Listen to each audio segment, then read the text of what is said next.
माता दी, हर हर महादेव, जय माँ काली। आशा करती हूँ सब अच्छे होंगे, स्वस्थ होंगे। जितने भी सदस्य माँ के इस प्यारे परिवार से जुड़े हैं सभी के लिए मेरी माँ से यही प्रार्थना है कि सभी लोग स्वस्थ रहें और खुश रहें, संपन्न रहें। पिछली वीडियो में मैंने माँ काली के बारे में कुछ चीज़ें बताई थी, कुछ बातें बताई थी पूजा पाठ से संबंधित और शक्ति से संबंधित, भोग से संबंधित। और इस वीडियो में भी मैं माँ काली के ही बारे में बात करूंगी, क्योंकि कई सवाल मेरे पास ऐसे आते हैं कि माँ को किस प्रकार का भोग देना चाहिए, माँ को क्या तामसिक भोग चढ़ाने से ही माँ प्रसन्न होती है या हम सात्विक भोग भी दे सकते हैं। तो उसी विषय में कुछ जानकारी मैं आपको देने का प्रयास करूँगी और आशा करती हूँ कि आप लोगों के समझ में भी आएगा, क्योंकि मैं अच्छे से आपको समझाने की कोशिश करूँगी कि किस तरीके से, क्योंकि मेरी जो ये वीडियो है इसको आप अगर ध्यान से सुनेंगे तो आपको हर चीज़ के बारे में पॉइंट टू पॉइंट पता चल जाएगा कि क्या चीज़ किस प्रकार से करनी आवश्यक होती है। देखिए, तंत्र मंत्र तो दुनिया में बहुत हैं और जहाँ पे माँ काली का नाम आ जाता है वहाँ पर तंत्र का, उग्र स्वरूप का और तामसिक भोग का आभास पहले ही हो जाता है कि माँ काली का जब नाम आता है तो लोगों के मस्तिष्क पर ये धारणा छपी है कि माँ काली जो है वो तामसिक भोग ग्रहण करती है, उग्र स्वरूप वाली देवी है और श्याम वर्ण वाली देवी है और क्रोधित देवी है। इस प्रकार से लोग परिभाषित करते हैं माँ काली को। तो माँ काली का स्वरूप तो जैसे मैंने अभी भी कहा कि माँ काली के स्वरूप के बारे में अगर हम कोई हमारे आगे कोई चित्र उभर करके आता है तो क्रोधित स्वरूप आता है, श्याम वर्ण आता है और संहारकर्ता के रूप में माँ नज़र आती है और एक युद्ध का सा चित्रण हमारे सामने उभर करके आता है। ठीक है, तो माँ काली का स्वरूप अक्सर हमें ऐसा ही नज़र आता है उन लोगों को ज़्यादातर जो माँ काली से रूबरू नहीं हो पाए हैं, माँ काली को समझने का प्रयास जिन्होंने नहीं किया है, उनकी बात मैं कर रही हूँ। और दूसरा आता है माँ काली का अवतार। तो अवतार जो है माँ काली का अवतार जो लिया माँ ने, वो सभी को पता है। जिन्होंने ग्रंथ पढ़े होंगे उन्हें पता है, और जिन्होंने ग्रंथ नहीं भी पढ़े हैं तो सप्तशती तो पढ़ी ही होगी। जो माँ के भक्त हैं, माँ की पूजा करते हैं, उन्होंने सप्तशती तो पढ़ी ही होगी, दुर्गा सप्तशती। तो उसमें वर्णित किया गया है माँ दुर्गे ने माँ काली का अवतार किस वजह से लिया है। माँ दुर्गे का ही स्वरूप है, माँ काली भी माँ दुर्गे का ही स्वरूप है। तो माँ दुर्गे ने माँ काली का अवतार धारण क्यों किया?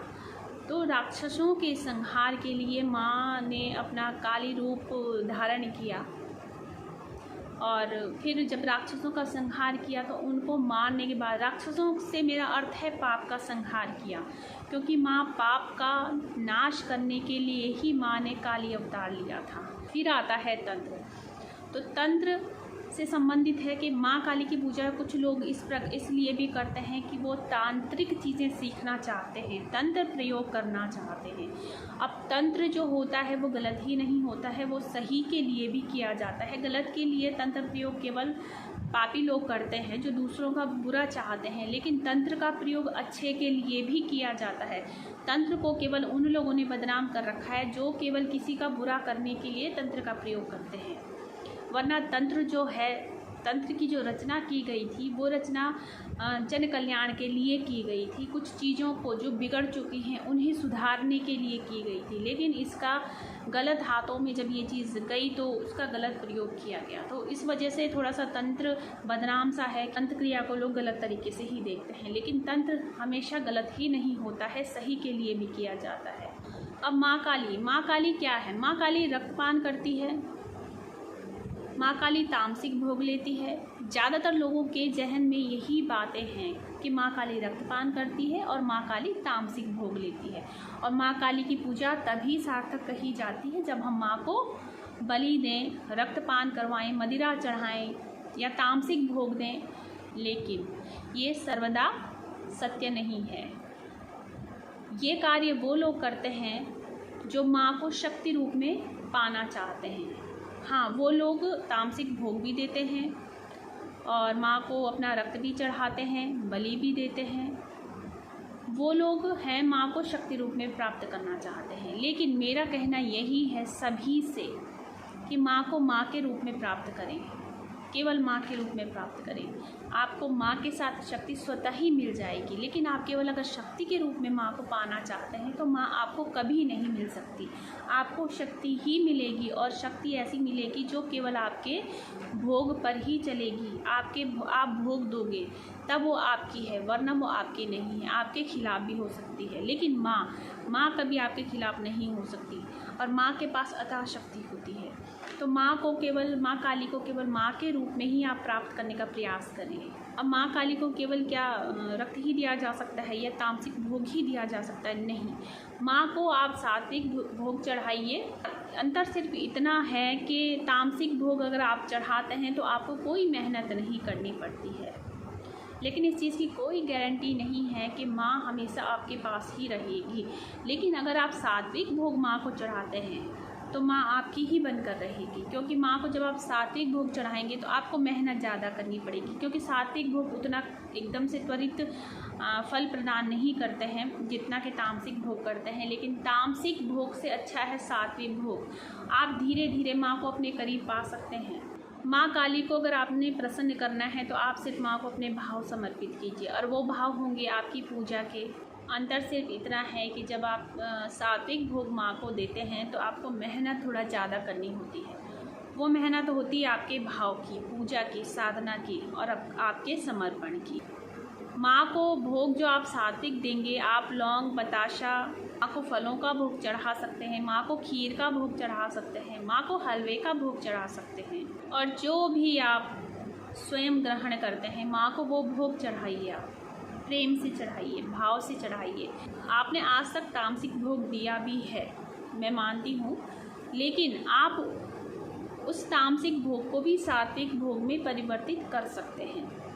लेकिन उसको परिवर्तन करने से पहले, मान लो आप कई समय से आप माँ को तामसिक भोग दिए जा रहे हैं, अब आप चाहते हैं कि माँ को सात्विक भोग दें, तो सबसे पहले आपको तामसिक भोग बंद नहीं करना होगा। आपको सबसे पहले माँ को माँ मान करके पूजना प्रारंभ करना होगा, शक्ति के रूप में नहीं।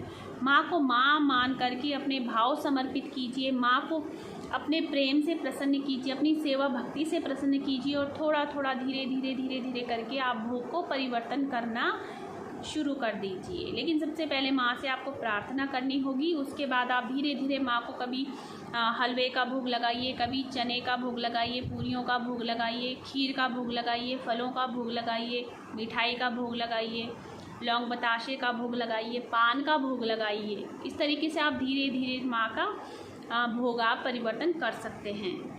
फिर जब माँ आपके भाव से मोहित हो जाएगी, प्रसन्न हो जाएगी, तो वो माँ के पूरे स्वरूप में आपके सामने प्रकट हो जाएगी, और वो माँ के रूप में ही आपसे प्रसन्न होगी। एक बच्चे के रूप में आपको अपना पूरा प्रेम दे देगी।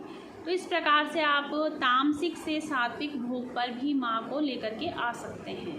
फिर जब आप माँ की छवि देखेंगे, जो उसके बाद जब आप सात्विक भोग पर माँ को ले आएंगे, तो उसके बाद माँ की छवि जो देखेंगे, आप स्वयं कहेंगे कि ये छवि आपने पहले कभी नहीं देखी थी।